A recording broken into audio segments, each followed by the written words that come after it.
the chapter 43 of the book Buddha's Teaching refers about 8 worldly conditions. Om Hari Om. The 8 worldly conditions, vicissitudes of life, Ataloka Dhamma. This ill balanced world is not absolutely rosy, nor is it totally thorny. The rose is soft, beautiful, and fragrant, but the stem on which it grows is full of thorns. What is rosy, what is thorny is thorny.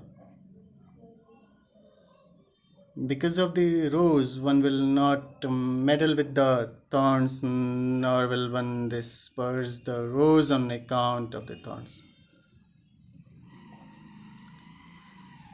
To an optimist, this world is absolutely rosy. To a pessimist, this world is absolutely thorny. But to a realist, this world is neither absolutely rosy nor absolutely thorny. It abounds with beautiful roses and prickly thorns as well from a realistic standpoint. An understanding person will not be infatuated by the beauty of the rose but will view it as it is. Knowing well the nature of the thorns, he will view them as they are and will take the precautions not to be wounded. Like the pendulum that perpetually turns to the right and left, for desirable and undesirable conditions prevail in this world which everyone, without exception, must perform the perforce face in the course of one's life. They are gain, labha and loss, alabha, hani, fame, yasha, and defame, ayasha. They rise, prashamsa, and blame, ninda, happiness, sukha, and pain, dukkha. Then about gain and loss. Businessmen, as a rule, are subject to both gain, labha, and loss, alabha. It is quite natural to be complacent in obtaining a gain or a profit. In itself, there is nothing wrong. Such righteous or unrighteous profits produce some pleasure which average men seek. Without pleasurable moments, though temporary, life would not be worth living in this competitive and chaotic world. Rarely do people enjoy some kind of happiness which gladdens their hearts. Such happiness, though material, does conduce to health and longevity. The problem arises in case of loss. Profits one can bear smilingly, but not so the losses. More often than not, they lead to mental derangement and sometimes to suicide when the losses are unbearable.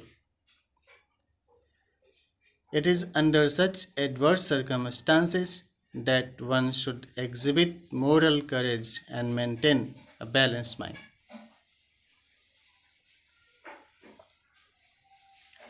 All have ups and downs while battling with life.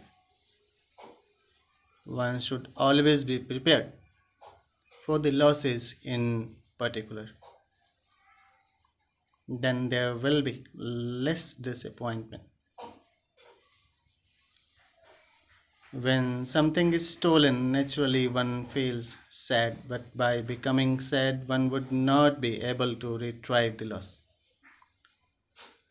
One should think that someone had benefited thereby through unrighteously, may he be well and happy. Or one can console oneself thinking it is only a minor loss. One may even adopt a highly philosophical attitude there is nothing to be called me or mine.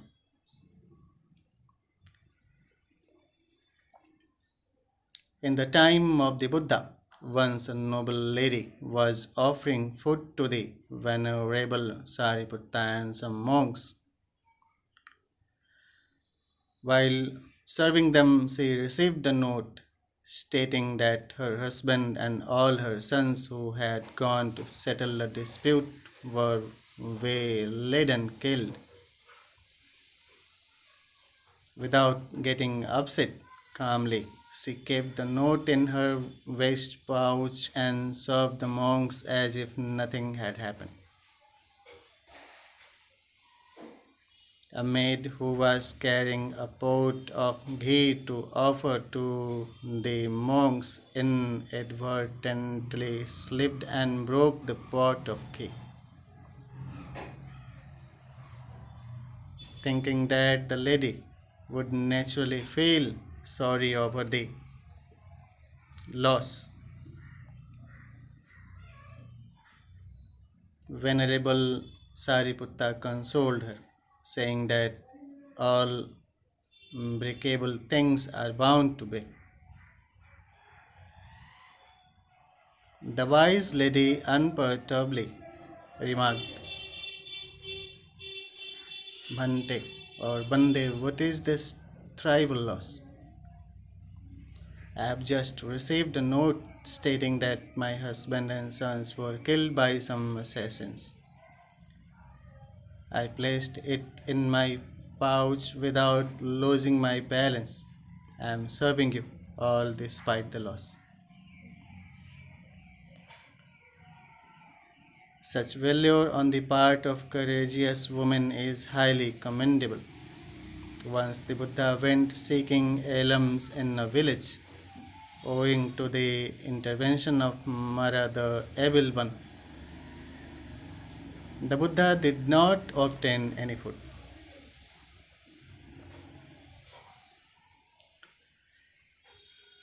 When Mara questioned the Buddha, rather sarcastically, whether he was hungry or not,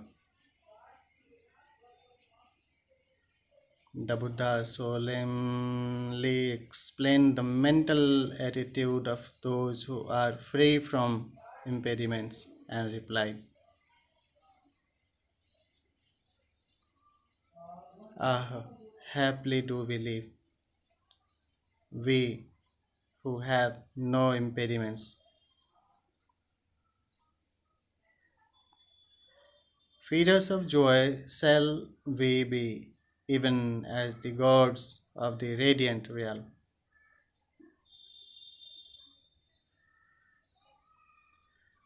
On another occasion, the Buddha and his disciples observed Vassa, a rainy period in a village, at the invitation of a Brahmin, who, however, completely forgot his duty to attend to the needs of the Buddha and the Sangha.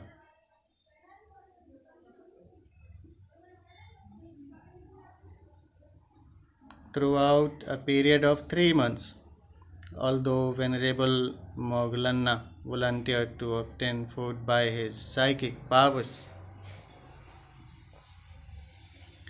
the Buddha, making no complaint, was contented with the fodder of horses offered by a horse dealer. Vishakha, the Buddha's chief female lay disciple, used to frequent the monastery to attend to the needs of the Buddha and the Sangha, decked with a very valuable outer garment.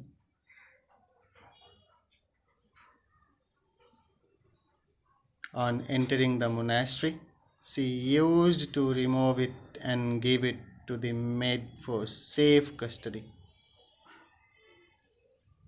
Once the maid inadvertently left it in the temple and returned home. Venerable Ananda, noticing it, kept it in a safe place to be given to Vishakha. When she visited the monastery, Vishakha, discovering the loss, advised the maid to look for it but not to take it back in case any bhikshu had touched it. On inquiry, the maid understood that Venerable Ananda had kept it in safe custody. Returning home, she reported the matter. Vishakha visited the monastery and inquired of the Buddha what meritorious act should she perform with the money obtained by selling the costly garments. The Buddha advised her to build a monastery for the benefit of the Sangha.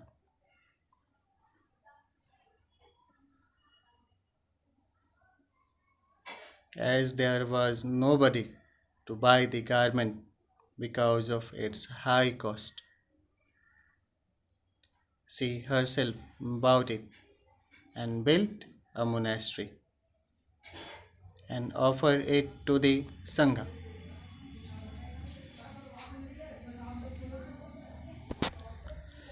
After the offering, she expressed her gratitude to the maid, saying, "If you had not inadvertently left my garment, I would not have got an opportunity to perform this meritorious act. Please share the merit."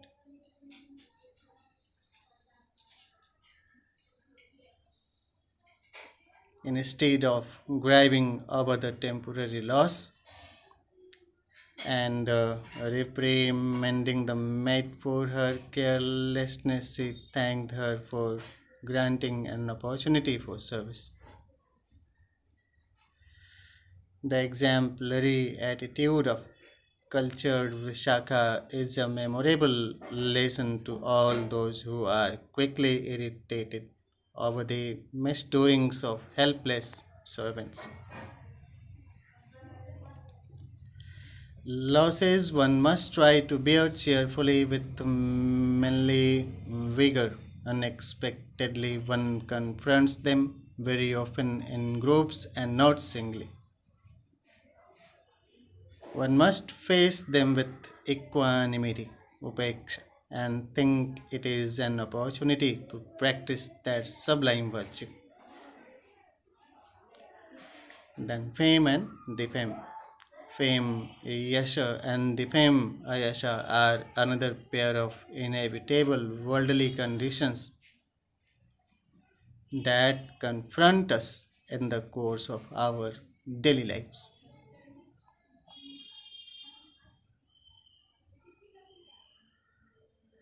Fame we welcome, and defame we dislike.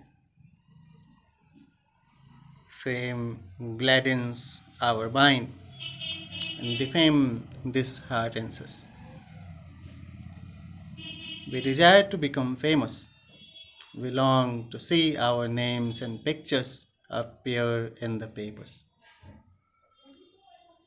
We are greatly pleased when our activities, however insignificant, are given publicity.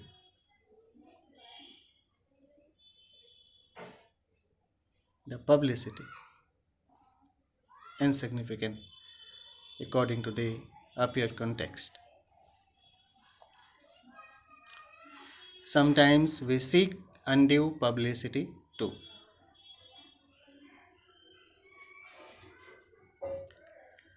To see their picture in a magazine, some are ready to pay any amount. To obtain an honor, some are prepared to offer any bribe or give a fat donation to the party in power. For the sake of publicity, Some exhibit their generosity by giving alms to 100 monks and even more, but they may be totally indifferent to the sufferings of the poor and the needy in the neighborhood.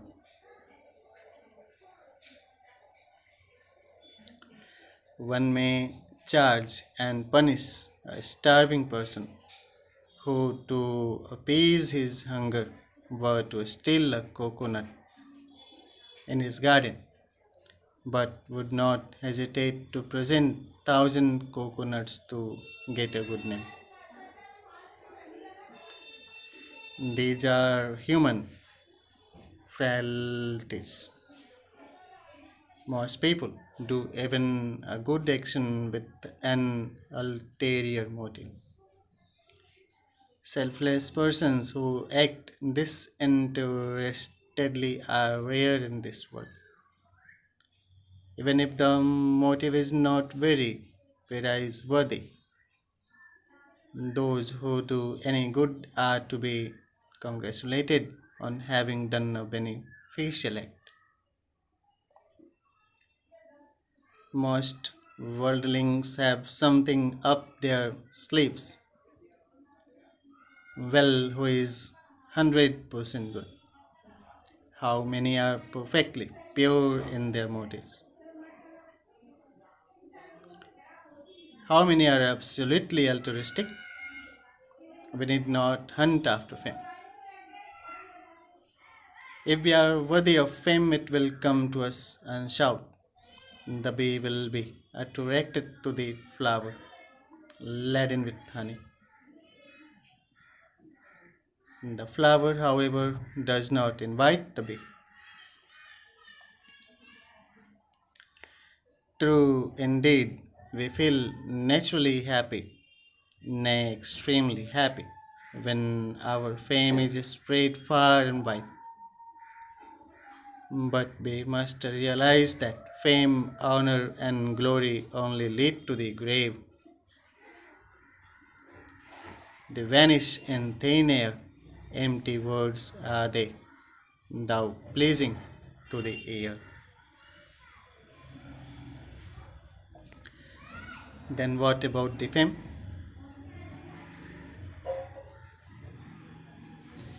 It is not palatable either to the ear or mind. We are undoubtedly perturbed when unkind, defamatory words pierce our ears. The pain of mind is still greater when the so called report is unjust and absolutely false. Normally, it takes years to erect a magnificent building. In a minute or two, with modern devastating weapons, it could easily be demolished. Sometimes it takes years of a lifetime to build up a good reputation. In no long time, the hard earned good name can be ruined. Nobody is exempt from the devastating remark beginning with the infamous but. Yes, he is very good. He does this and that, but his whole good record is blackened by the so called but. You may live the life of a Buddha, but you will not be exempt from criticism, attacks, and insults. The Buddha was the most famous and the most maligned religious teacher in his time. Great men are often not known, even if they are known, they are misknown. Some antagonists of the Buddha spread a rumor that women used to spend the night in the monastery. Foiled in this base attempt, they spread a false rumor amongst the populace that the Buddha and his disciples murdered that very woman and hid her corpus in the rubbish heap of withered flowers within the monastery. If it had happened, what might have been the reason for such act? When his historic mission met with success and when many shout ordination under him, his adversaries maligned him, saying that he was robbing the mothers of their sons, depriving wives of their husbands, and that he was obstructing the progress of the nation. Failing in all these attempts to ruin his noble character, his own cousin and a jealous disciple of his attempted to kill him by hurling a rock from above. Being a Buddha, he could not be killed. If such be the sad fate of faultless pure Buddhas, what can be the state of ordinary mortals?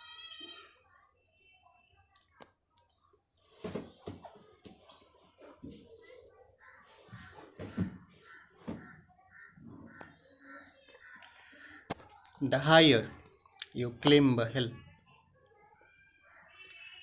the more conspicuous you become, and much smaller in the eyes of others. Your back is revealed, but your front is hidden. The fault finding world exhibits your shortcomings and misdoings, but hides your salient virtues. The winnowing fan ejects the husks but retains the grains. The strainer, or the contrary, retains the gross remnants but drains out the sweet juice. The cultured take the subtle and remove the gross. The uncultured retain the gross and reject the subtle. When you are misrepresented, deliberately or undeliberately, unjustly reported as epitatus advises, it is wise to think or say, oh, by his slight acquaintanceship and little knowledge of myself, I am slightly criticized. But if I am known better, more serious, and much greater would be the accusations against me. It is needless to waste time in correcting the false reports unless circumstances compel you to necessitate a clarification.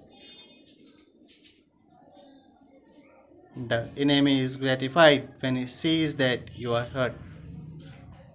That is what he actually expects if you are indifferent. Such misrepresentations, the misrepresentations will fall on deaf ears. In seeing the faults of others, we should behave like a blind person. In hearing unjust criticism of others, we should behave like a deaf person. In speaking ill of others, we should behave like a dumb person. It is not possible to put a stop to false accusations, reports, and rumors. The world is full of thrones and pebbles. It is impossible to remove them. But if we have to walk in spite of such obstacles instead of trying to remove them, which is impossible, it is advisable to wear a pair of slippers and walk harmlessly. The Dhamma teaches. Be like a lion. that trembles not at sounds. Be like the wind that does not cling to the meshes of net. Be like a lotus that is not contaminated by the mud from which it springs up. Wander alone like a rhinoceros.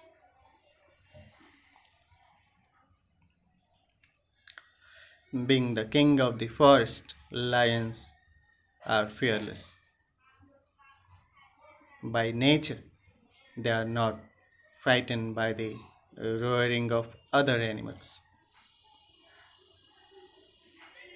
In this world, we may hear adverse reports, false accusations, degrading remarks of uncurbed tongues.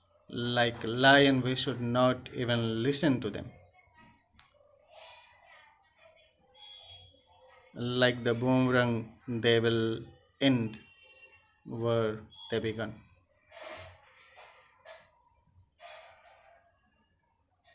Dogs bark, caravans peacefully move on.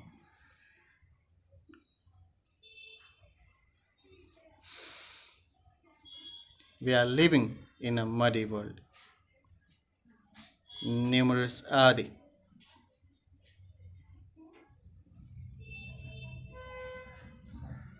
lotuses that spring therefrom without being contaminated by the mud. They adorn the world. Like lotuses, we should try to lead blameless, noble lives, unmindful of the mud that may be thrown at us. We should expect mud to be thrown at us instead of roses, then there will be no disappointment. Though difficult, we should try to cultivate non attachment. Alone we come, alone we go. Non attachment is happiness in this world. Unmindful of the poisonous darts of uncurbed tongues, alone we should wander, serving others to the best of our ability.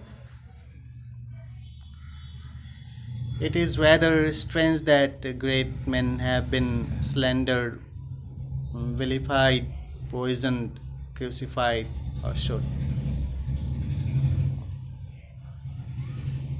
Great Socrates was poisoned. Noble Jesus Christ was ruthlessly crucified. Harmless Mahatma Gandhi was shot.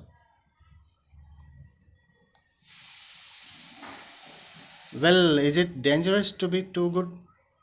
Yes, during their lifetime they are criticized, attacked, and killed. After death, they are defied and honored. Great men are indifferent to fame or defame. They are not upset when they are criticized or maligned for their work, not for fame or name. They are indifferent whether others recognize their services or not. To work they have the right, but not to the fruit thereof. About praise and blame, praise prasamsa and blame ninda are two more worldly conditions that affect mankind. It is natural to be elated when praised and to be depressed when blamed. Amidst praise and blame, the Buddha says the wise do not exhibit either elation or depression. Like a solid rock that is not shaken by the wind, they remain unmoved. Praise, if worthy, is pleasing to the ears, if unworthy, as in the case of flattery, though pleasing, it is deceptive. But they are all sounds which have no effect if they do not reach our ears. From a worldly standpoint, a word of praise goes a long way. By praising a little, a favor can easily be obtained. One word of merited praise is sufficient to attract an audience before one speaks. If at the outset a speaker praises the audience, he will have attentive ears. If he criticizes the audience at the outset, the response will not be satisfactory. The cultured do not resort to flattery, nor do they wish to be flattered by others. The para is worthy. They praise without any jealousy. The blameworthy they blame not contemptuously but out of compassion with the object of reforming them. Great men are highly praised by the great and small, who knew them well, though they are utterly indifferent to such praise. Many who knew the Buddha intimately extol the virtues of the Buddha in their own way. One Upali, a millionaire, a new convert, praised the Buddha, enumerating 100 virtues extempore. Nine sterling virtues of the Buddha that were current in his time are still being recited by his followers looking at his image. They are subject of meditation to the devout. Those well merited virtues are still a great inspiration to his followers. Then, what about blame? The Buddha says, they who speak much are blamed, they who speak a little are blamed. They who are silent are also blamed. In this world, there is none who is not blamed. Blame seems to be a universal legacy to mankind. The majority of the people in the world, remarks the Buddha, are ill disciplined. Like an elephant in the battlefield that endures all arrows shoot at him, even so the Buddha says, do I suffer all insults?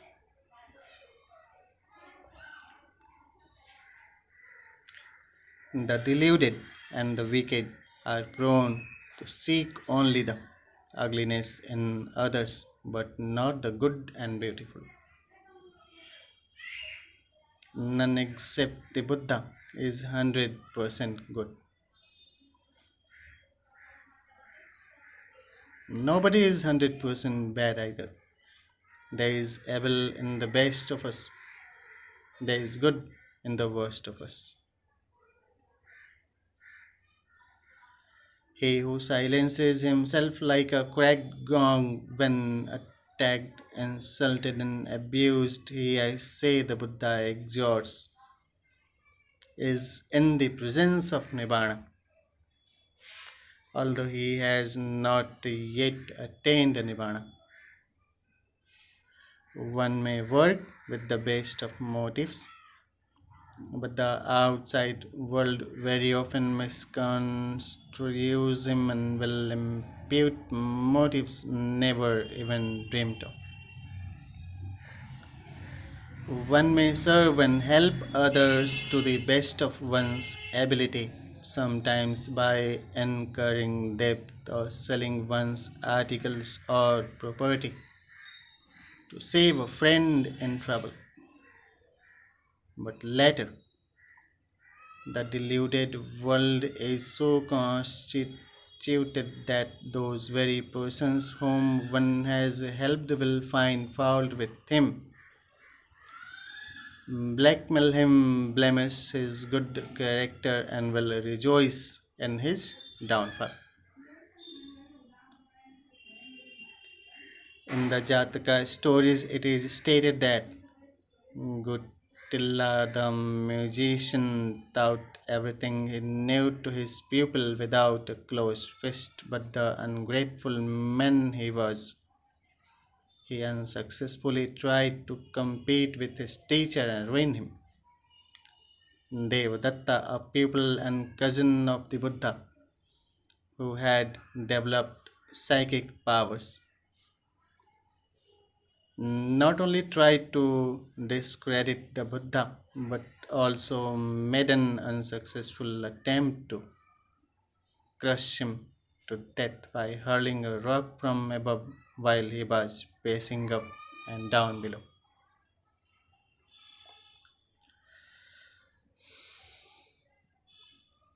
On one occasion, the Buddha was invited by a Brahmin for alms to his house. As he was invited, the Buddha visited his house. Instead of entertaining him, he poured forth a torrent of abuse with the filthiest of words. The Buddha politely inquired,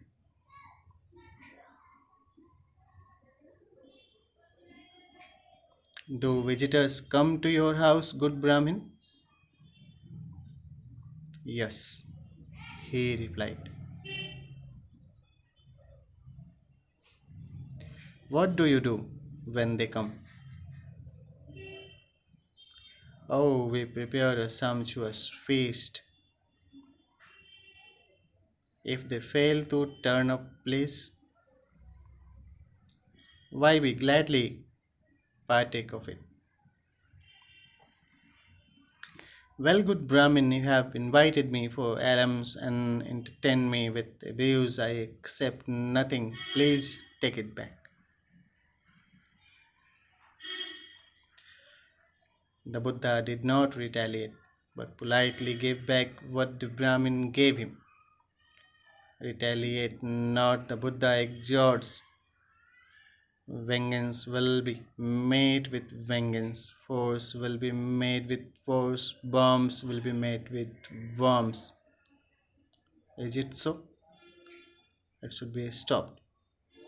Hatreds do not cease through hatreds, but through love alone they cease, is a noble utterance of the Buddha.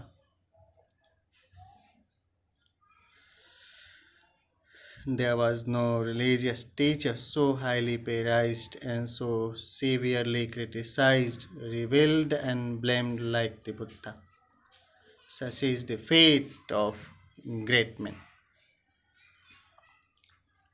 In a public assembly, a wild woman named Sinsa Chinka,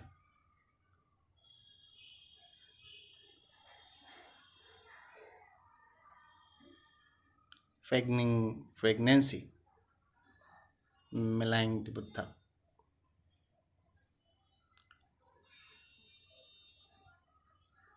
With a smiling face, the Buddha patiently endured the insult, and the Buddha's innocence was proved.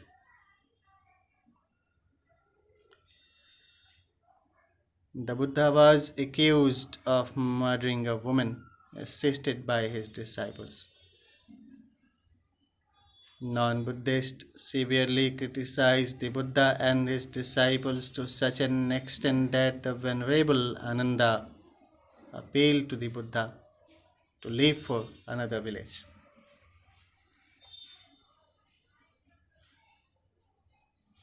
And he interact with Ananda that how Ananda, if those villagers also abuse us, then Ananda replied to the Buddha, "Well, then, Lord, we will proceed to another village." Then Buddha inquires, "Then, Ananda, the whole of India will have no place for us. Be patient.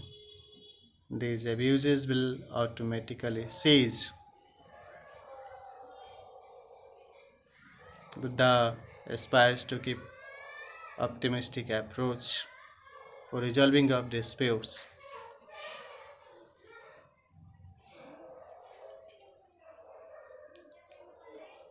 Magandhya, a lady of the harem, had a grudge against Buddha for speaking ill of her attractive figure when her father, through ignorance, wished to give her in marriage to the Buddha.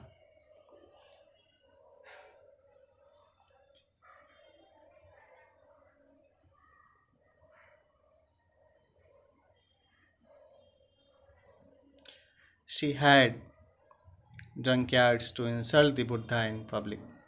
With perfect equanimity, the Buddha endured the insults, but Magandhya had to suffer for her misdemeanor.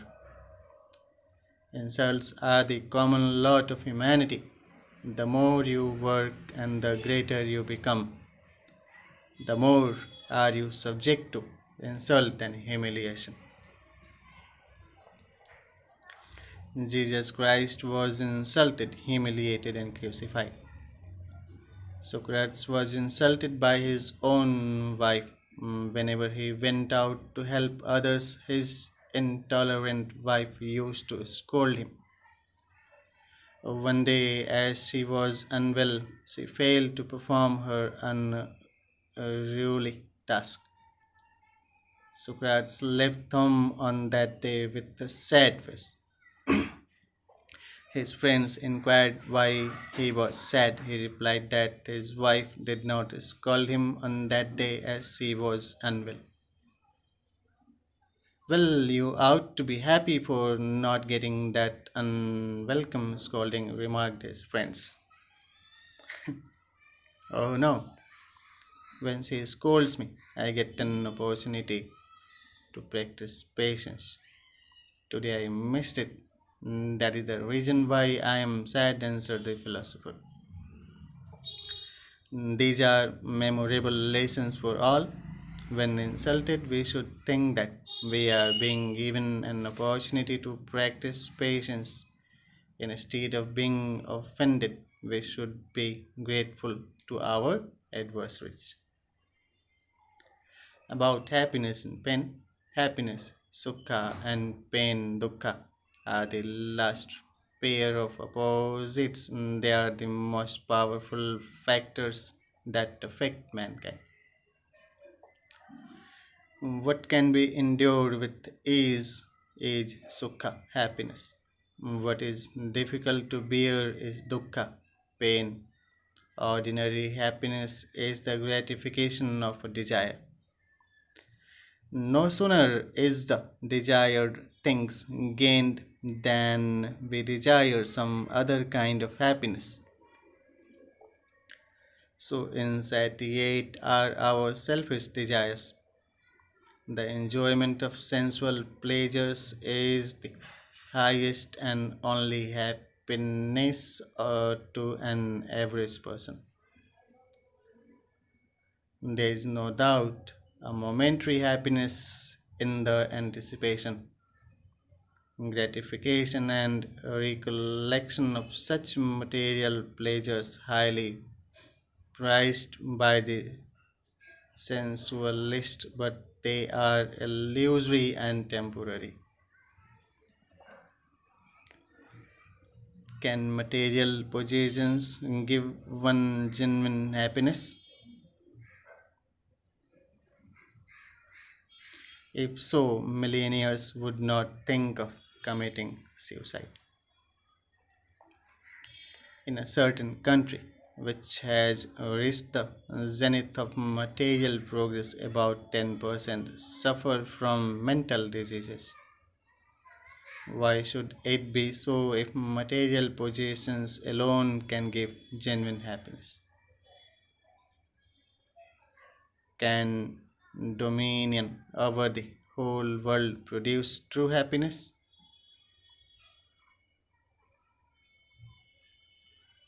Alexander who triumphantly marched to India, conquering the lands on the way, shite for not having more pieces of earth to conquer.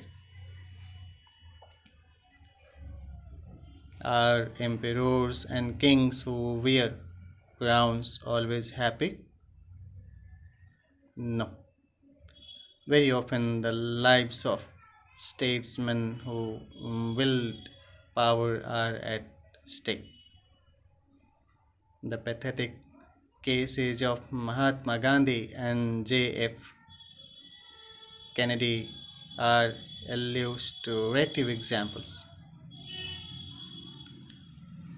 Real happiness is found within and is not to be defined in terms of wealth, power, honors, or conquest.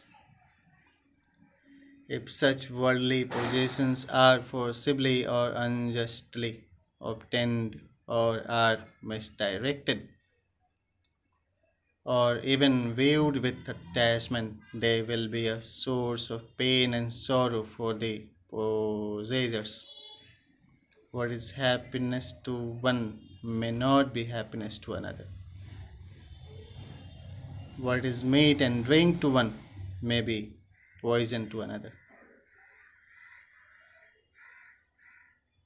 The Buddha enumerates four kinds of happiness for a layman. They are the happiness of possessions, Atti Sukha, namely health, wealth, longevity, beauty, joy, property, strength, children, etc. The second source of happiness is derived by the enjoyment of such possessions, Bhoga Sukha. Ordinary men and women wish to enjoy themselves. The Buddha does not advise all to renounce their worldly pleasures and retire to solitude. The enjoyment of wealth lies not only in using it for ourselves but also in giving it for the welfare of others. What we eat is only temporary. What we preserve, we leave and go. What we give, we take with us. We are remembered forever by the good deeds we have done with our worldly possessions. Not falling into debt. Ananya Sukha is another source of happiness. If we are contented with what we have and if we are economical, we need not be in debt to anyone. Debtors live in mental agony and are under obligation to their creditors. Thou poor, when debt free, you feel relieved and are mentally happy. Leading a blameless life, Annavajja Sukha is one of the best sources of happiness for a layman. A blameless person is a blessing to himself and to others. He is admired by all and feels happier being affected by the peaceful vibrations of others. It should be stated, however, that it is very, very difficult to get a good name from all. The noble minded persons are concerned only with a blameless life and are indifferent to external approbation. The majority in this world delight themselves in enjoying pleasures while some others seek delight in renouncing them. Non attachment or the transcending of material pleasures is happiness to the spiritual nibbanic bliss, which is a bliss of relief from suffering, is the highest form of happiness. Ordinary happiness we welcome, but not its opposite pain, which is rather difficult to endure. Pain or suffering comes in different guises. We suffer when we are subject to old age, which is natural. With equanimity, we have to bear the sufferings of old age. More painful than sufferings due to old age are sufferings caused by diseases, which, if chronic, we feel that death is preferable. Even the slightest toothache or headache is sometimes unbearable. When we are subject to disease without being worried, we should be able to bear it at any cost. No. Whenever you are subject to disease, you should worry and you should approach to the service providers even in the case of you are not able to bear it at any cost, because these are the mandates for saving life of the peoples by the provisions provided by the basic principle of governance. Well, we must console ourselves thinking that we have escaped from still more serious disease, but it could only be happened after curing yourself from all such kind of symptomatic illness appear due to your disease.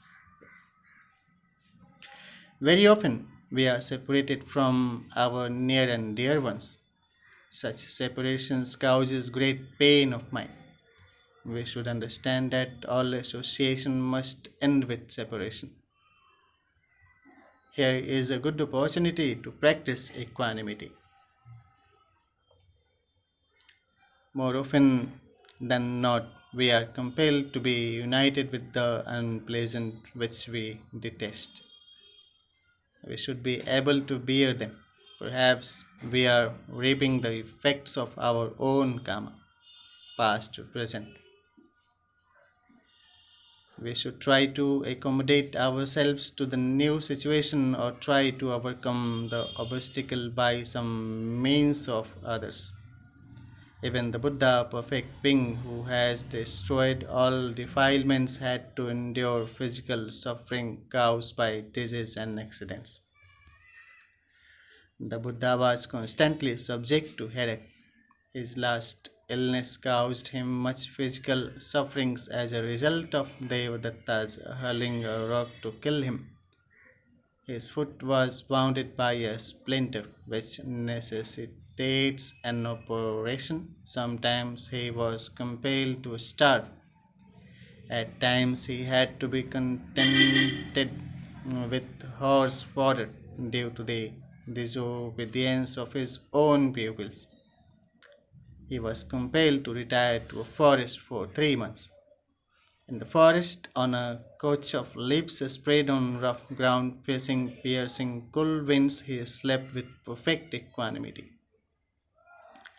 Amidst pain and happiness, he lived with a balanced mind. Death is the greatest sorrow we are compelled to face in the course of our wanderings in samsara.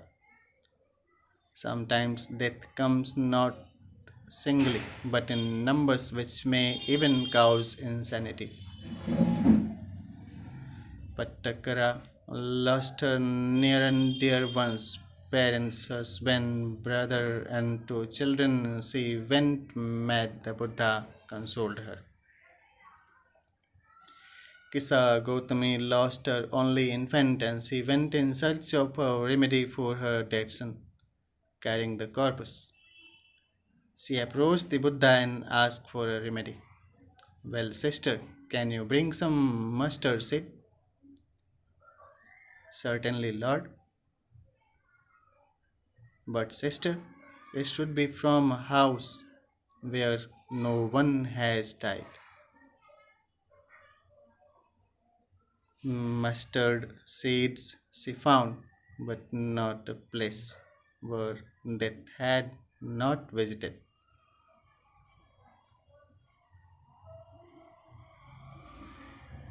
She understood the nature of life. When a mother was questioned why she did not weep over the tragic death of her only son, she replied, uninvited he came, uninformed he went, as he came, so he went. Why should we weep? What avails weeping? As fruits fall from a tree, tender, ripe, or old, even so we die in our infancy, in the prime of manhood, or even in old age. The sun rises in the east only to set in the west. Flowers bloom in the morning to fade in the evening.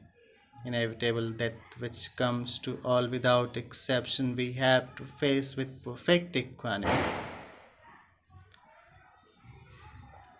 Just as the earth, whatever is thrown upon her, whether sweet or foul, indifferent is to all alike, no hatred shows nor amity. So likewise he is in good or ill must even balanced ever be. The Buddha says, when touched by worldly conditions, the mind of an arhat never wavers. Amidst gain, loss, fame and defame, rise and blame, happiness and pain, let us try to maintain a balanced mind. In this manner, the chapter concludes. So, about the chapter 44, it deals about the problem of life, and the chapter will uh, explain that who wins, whether, why, what are some important problems that affect all humanity. Number one, who is man? Is our first question. Let us proceed with what is self evident and perceptible to all. Man possesses a body which is seen either by our senses or by means of apparatus. This material body consists of forces and qualities which are in a state of constant flux. Scientists find it difficult to define what matter is. Certain philosophers define matter as that in which proceed the changes called motion, and motion as those changes which proceed in matter. The Pali term for matter is rupa. It is explained as that which changes or disintegrates, that which manifests itself is also another explanation. According to Buddhism, there are four fundamental material elements. They are Patthavi, Appo, Tejo, and Vayu. Patthavi means the element of extension, the substratum of matter. Without it, objects cannot occupy escape. The qualities of hardness and softness, which are purely relative, are two conditions of this element.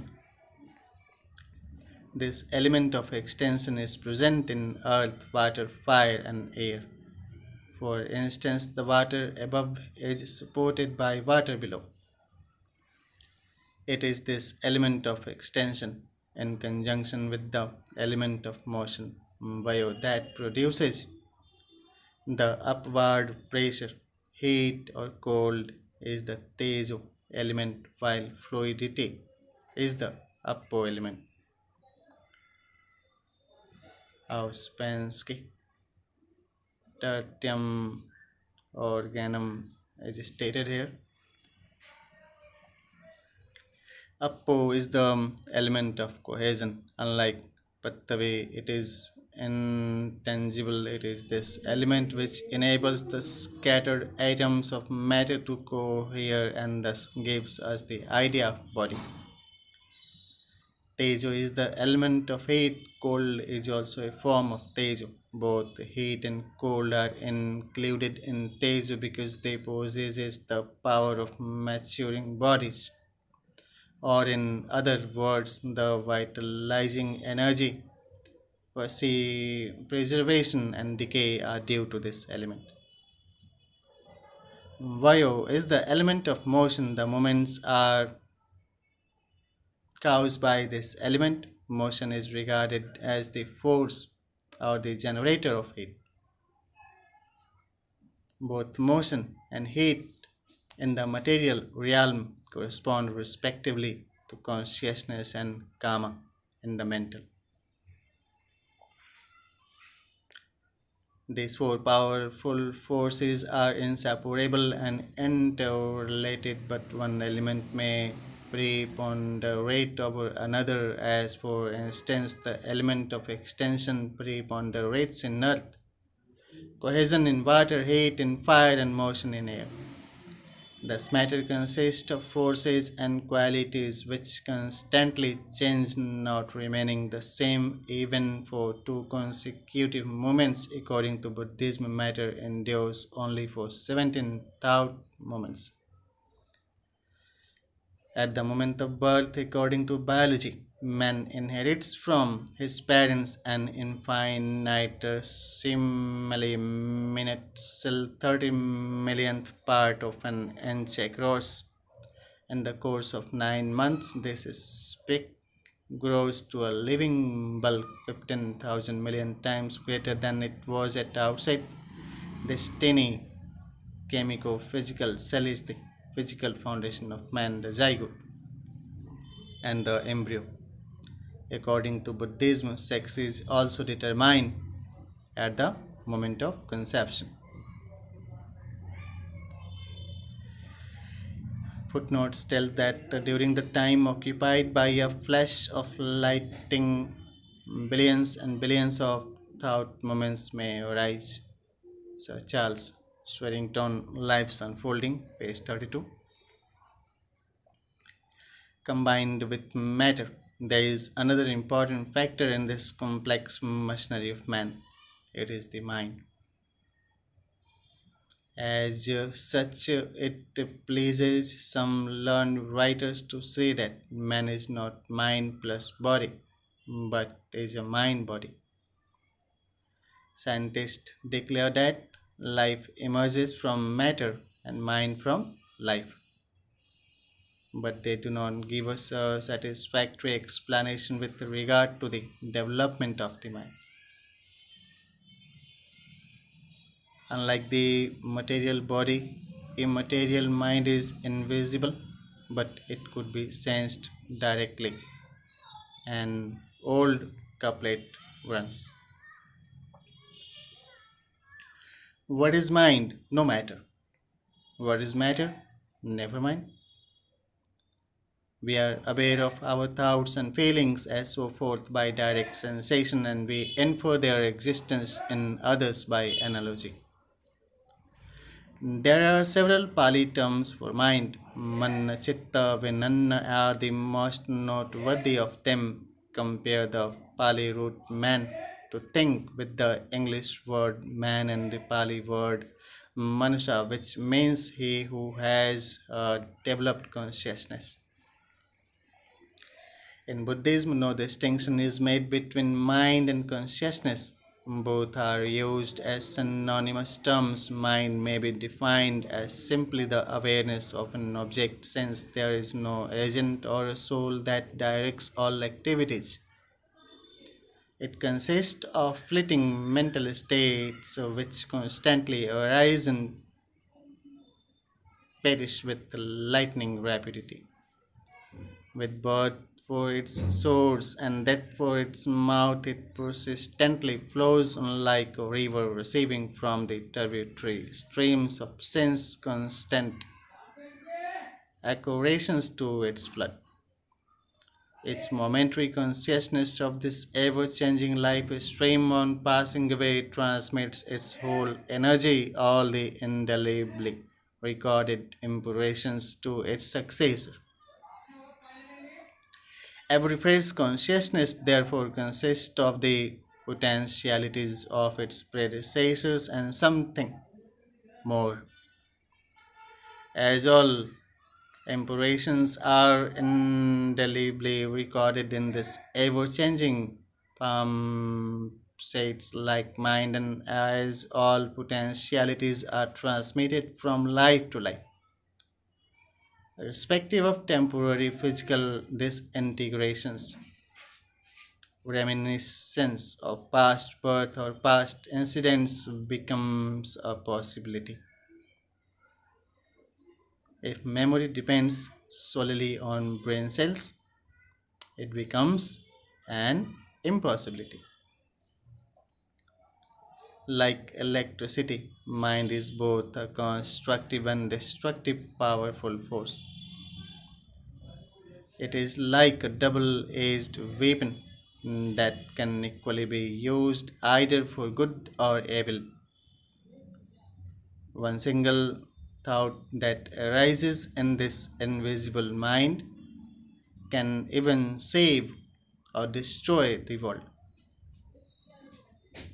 One such thought can either populate or depopulate a whole country. It is mind that creates one's heaven. It is mind that creates one's hell.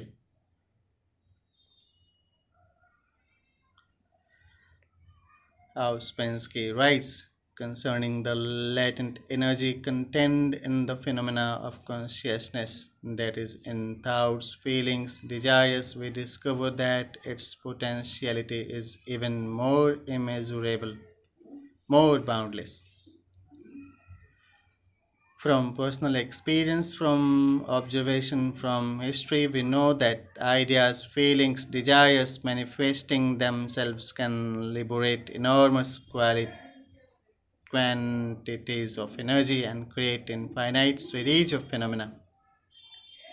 An idea can act for centuries and millenniums and only grow and deepen, evoking ever new series of phenomena, liberating ever fresh energy.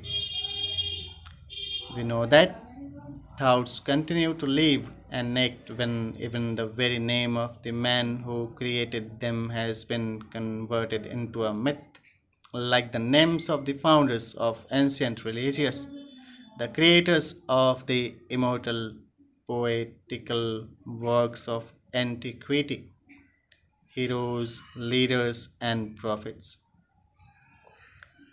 Their words are repeated by innumerable lips. Their ideas are studied and commented upon. Undoubtedly, each thought of a poet contains enormous potential force, like the power confined in a piece of coal or in a living cell, but infinitely more subtle, imponderable, and potent. Observe, for instance, the potential force that lies in the following significant words of the Buddha. Mano pubangam dhammamano setam manomayam. Mind foreruns deeds, mind is chief, and mind made are they. Mind or consciousness, according to Buddhism, arises at the very moment of conception, together with matter. Consciousness is therefore present in the fetus. This initial consciousness, technically known as rebirth consciousness or linking consciousness, Pati Sandhi Vinana, is conditioned by past karma of the person concerned. The subtle mental, intellectual, and moral differences that exist amongst mankind are due to this karma conditioned consciousness, the second factor of man. To complete the trio that constitutes man, there is a third factor, the phenomenon of life that vitalizes both mind and matter. Due to the presence of life, reproduction becomes possible. Life manifests itself both in physical and mental phenomena. In Pali, the two forms of life are termed Nama Jivitindriya and Rupa Jivitindriya, psychic and physical life. Matter, mind, and life are therefore the three distinct factors that constitute man. With their combination, a powerful force known as man with inconceivable possibilities comes into being. He becomes his own creator and destroyer. In him are found a rubbish heap of evil and a storehouse of virtue. In him are found the worm, the brute, the man, the superman, the deva, the Brahma. Both criminal tendencies and saintly characteristics are dormant in him. He may either be a blessing or a curse to himself and others. In fact, man is a world by himself. Ouspensky, Tertium Organum, page 125 is also noted here. Number two, whence is our second question. How did man originate? Either there must be a beginning for man or there cannot be a beginning. Those who belong to the first school postulate a first cause, whether as a cosmic force or as an almighty being. Those who belong to the second school deny a first cause, for in common experience the cause ever becomes the effect and the effects becomes the cause. In a circle of cause and effect, the first cause is inconceivable. According to the former, life has had a beginning, while according to the latter, it is beginningless. In the opinion of some, the conception of a first cause is as ridiculous as a round triangle. According to the scientific standpoint, man is the direct product of the sperm and ovum cells provided by his parent scientist, while asserting omni vivum ex vivo. All life from life maintain that mind and life evolved from the lifeless. Now, from the scientific standpoint, man is absolutely parent born.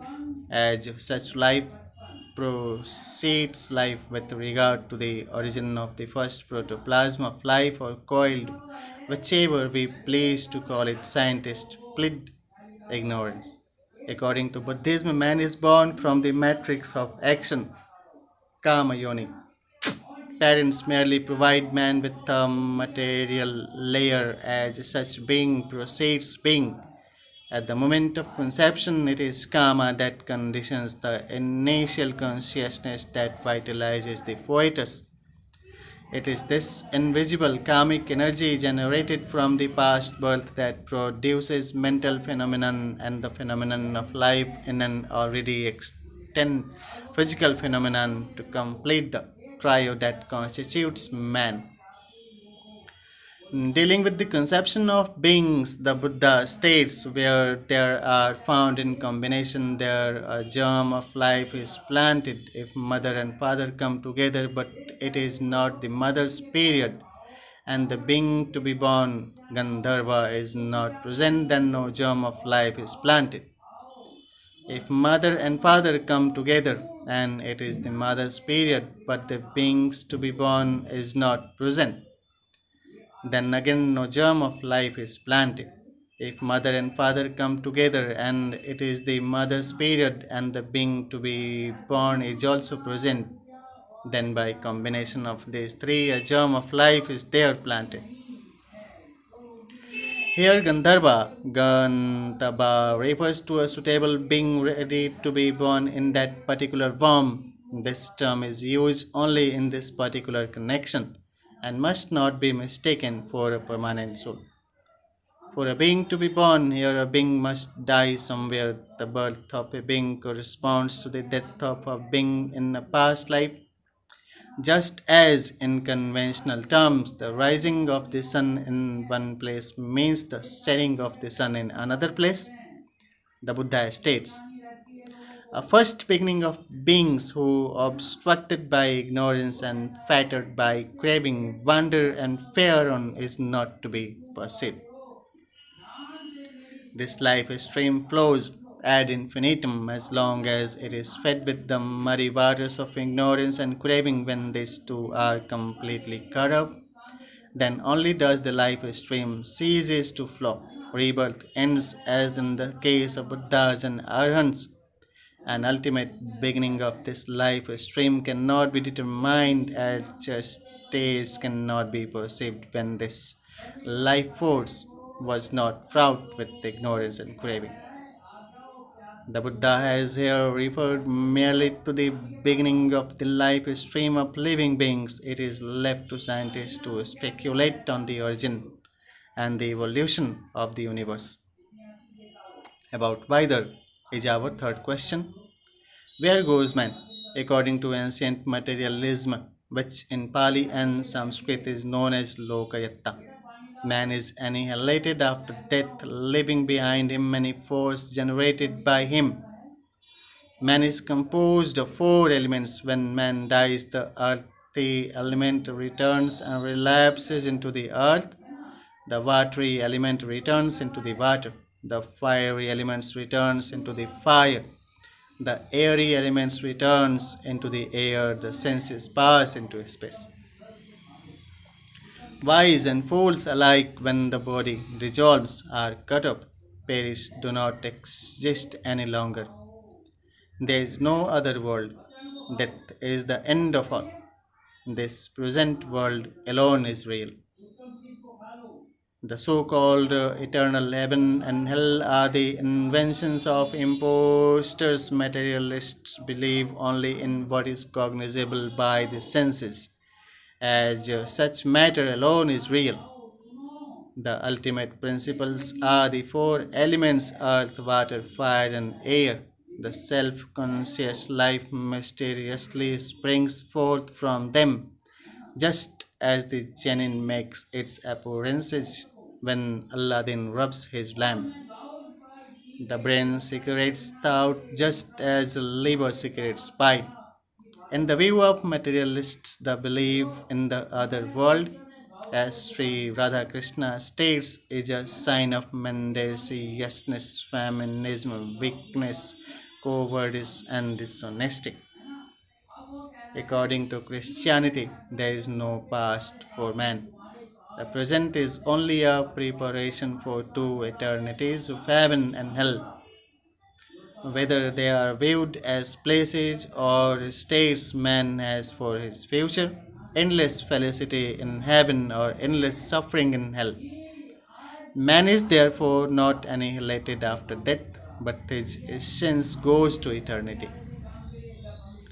Whoever, as Schopenhauer regards himself as having become out of nothing must also think that he will again become nothing, or that an eternity has passed before he was, and then a second eternity had begun through which he will never cease to be, is a monstrous thought. Sri Radhakrishna in Indian Philosophy, Volume 1, page 271, states about this.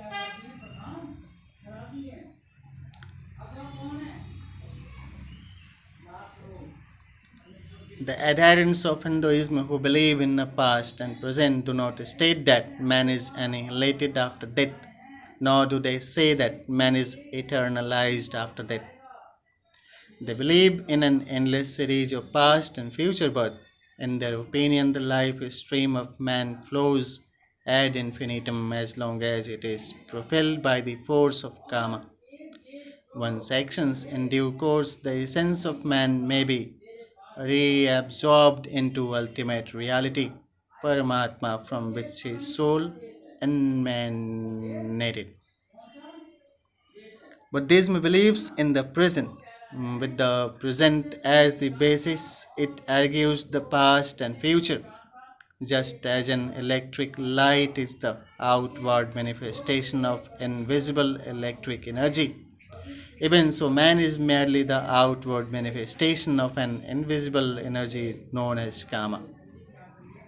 The bulb may break and the light may be extinguished, but the current remains and the light may be reproduced in another bulb.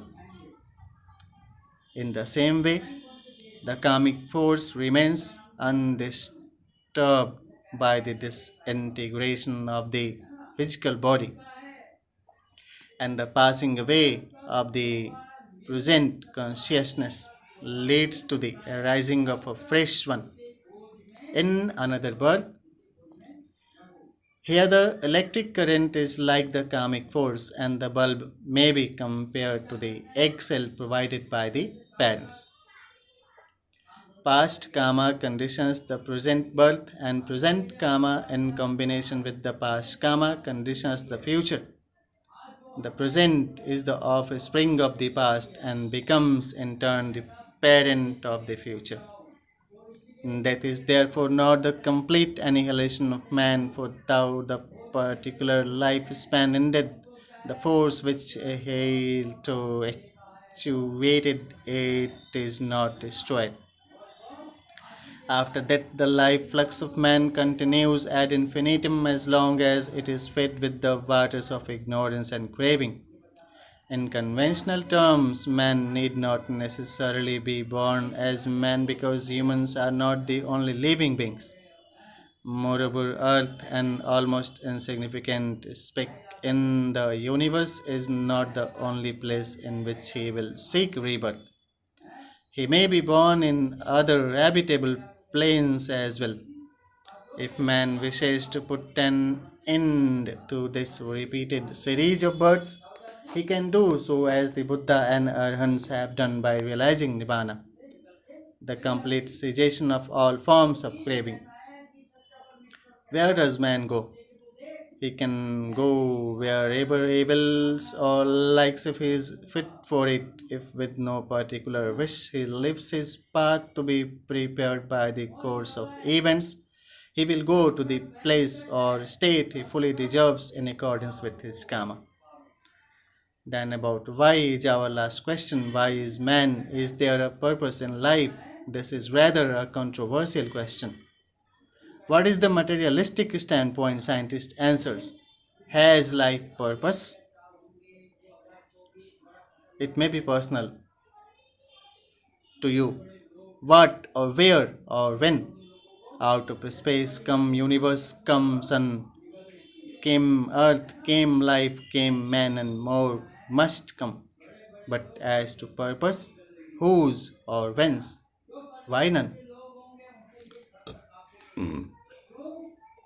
As materialistics confine themselves purely to sense data and the present material welfare, ignoring our spiritual values, they hold a view diametrically opposite to that of moralist.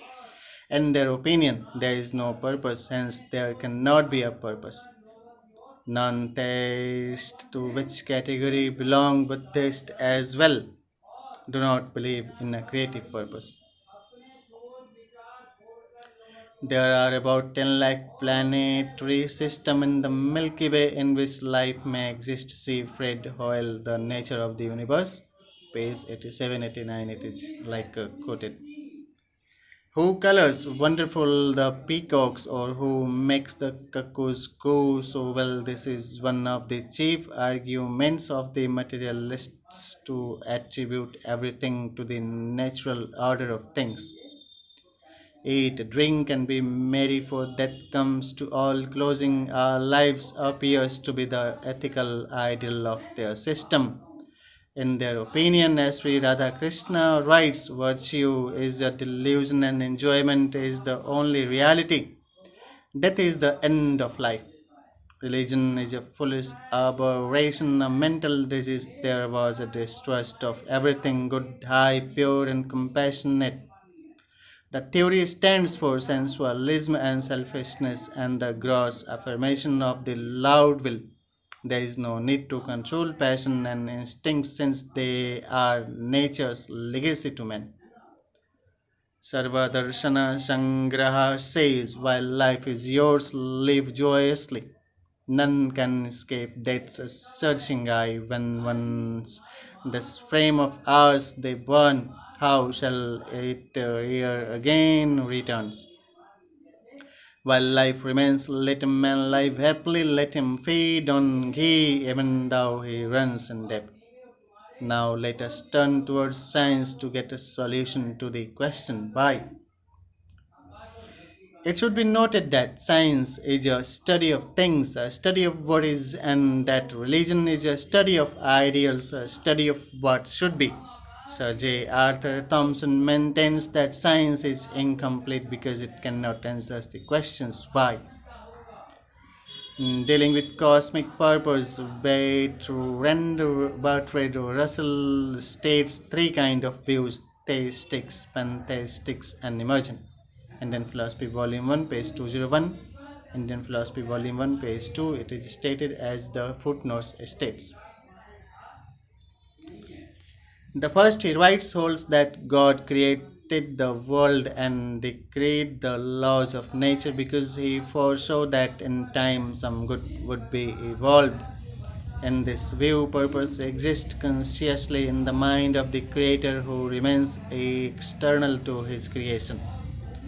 In the pantheistic form, God is not external to the universe but is merely the universe considered as a whole. There cannot therefore be an act of creation, but there is a kind of creative force in the universe which causes it to develop according to a plan, which this creative force may be said to have had in mind throughout the process. In the emergent form, the purpose is more blind at an earlier stage. Nothing in the universe foresees later stage, but a kind of blind impulsions leads to those changes which brings more developed forms into existence. So that in some rather obscure sense the end is implicit in the beginning. We offer no comments. These are merely the views of different religionists and great thinkers. Whether there is a cosmic purpose or not, a question arises as to the usefulness of the tapeworm, snakes, mosquitoes, and so forth, and for the existence of rabbits. How does one account for the problem of evil? Are earthquakes, floods, pestilences, and wars designed? Expressing his own view about cosmic purpose, Russell boldly declares, why, in any case, this glorification of man? How about lions and tigers? They destroy fewer animals or human lives than we do, and they are much more beautiful than we are. How about ants? They manage the corporate state much better than any fascist. Would not a world of nightingales and larks or deer be better than our human world of cruelty and injustice and war? Bertrand Russell wrote on Religion and Science, page 191. The believers in cosmic purpose make much of our supposed intelligence, but their writings make one doubt it. If I were granted omnipotence and millions of years to experiment in, I should not think man much to boast of as the final result of all my efforts. What is the purpose of life according to different religions? According to Hinduism, the purpose of life is to be one with Brahma, or to be reabsorbed in the divine essence from which his soul emanated. According to Judaism, Christianity, and Islam, it is to glorify God and to enjoy Him forever. Will an average person of any religion be prepared to give up his earthly life, to which he tenaciously clings for immortality in their ultimate heavens of peace? Very doubtful indeed. Now, how does Buddhism answer the question why? Buddhism denies the existence of a creator. As such, from a Buddhist standpoint, there cannot be a foreordained purpose, nor does Buddhism advocate fatalism, determinism, or predestination which controls man's future, independent of his free action. In such a case, free will becomes an absolute farce and life becomes purely mechanistic. To a large extent, man's actions are more or less mechanistic, being influenced by his own doings, upbringing, environment, and so forth. But to a certain extent, man can exercise his free will. A person, for instance, falling from a cliff will be attracted to the ground just as an inanimate stone would. But with Russell, Religion and Science, page 21. In this case, he cannot use his free will, although he has a mind unlike the stone. If he were to climb a cliff, he could certainly use his free will and act as he likes. A stone, on the contrary, is not free to do so of its own accord. Man has the power to choose between right and wrong, good and bad. Man can either be hostile or friendly to himself and others. It all depends on his mind and its development. Although there is no specific purposes in man's existence, yet man is free to have some purpose in life. Then what therefore is the purpose of life? Ouspensky writes, some say that the meaning of life is in service, in the surrender of self, in service, self sacrifice, in the sacrifice of everything, even life itself. Others declare that the meaning of life is in the delight of it, relieved against the expectation of the final hour of death. Some say that the meaning of life is in perfection and the creation of a better future beyond the grave or in future life for ourselves. Others say that the meaning of life is in the approach to non existence. Still others that the meaning of life is in the perfection of the race, in the organization of life on earth. While there are those who deny the possibility of even attempting to know its meaning. Criticizing all these views, the learned writer says the fault of all these explanations consists in the fact that they all attempt to discover the meaning of life outside of itself, either in the nature of humanity or in some problematical existence beyond the grave, or again in the evolution of the ego throughout many successive incarnations, always in something outside of the present life of man. But if instead of thus speculating about it, men would simply look within themselves, then they would see that in reality the meaning of life is not after all so obscure. It consists in knowledge. In the opinion of a Buddhist, the purpose of life is supreme enlightenment, sambodhi, that is, understanding of oneself as one really is. This may be achieved through sublime conduct, mental culture, and penetrative insight, or in other words, through service and perfection. In service are included boundless loving kindness, compassion, and absolute selflessness which prompt man to be of service to others. Perfection embraces absolute purity and absolute wisdom. In this manner, it concludes. So, the reading enlightened us about the different aspects of Buddha's life and teachings associated with it. As I would like to state my perspective that he was a sage, a saint who visited India for observation of penance by his intrinsic inspiration obtained in his uh, life after observing the different sense of the what we can say the phases of life of sufferings. He struggled, he learned, he observed, interacted with people, participated in discourse, and organized society into such a manner where people could learn together. The academics were institutionalized, and the system was established that everybody could learn up to the extent of liberation. And it continues. We can watch to different places like Bodh Gaya and Buddha to visit to learn about the essence and the teachings of Buddhas. There are other places also associated with his lives: Lumbini, Sarnath, Kushinagar, Bodh Gaya. The Buddha circuits could be used for learning about the lives and like what we can say memorials associated with life. And this manner the chapter concludes. You have to look after the word meanings, then the sense of sentence framing and the sense could be conceived by you so you can understand it teachings and thinkings, the way how he led his life, dealing with the different circumstances of uncertainties, and overcame to obtain the highest epitome of the, what we can say, that salvation for nirvana. And in this manner, this Buddha teaching concludes. Om Buddhaya Namam Harihi Om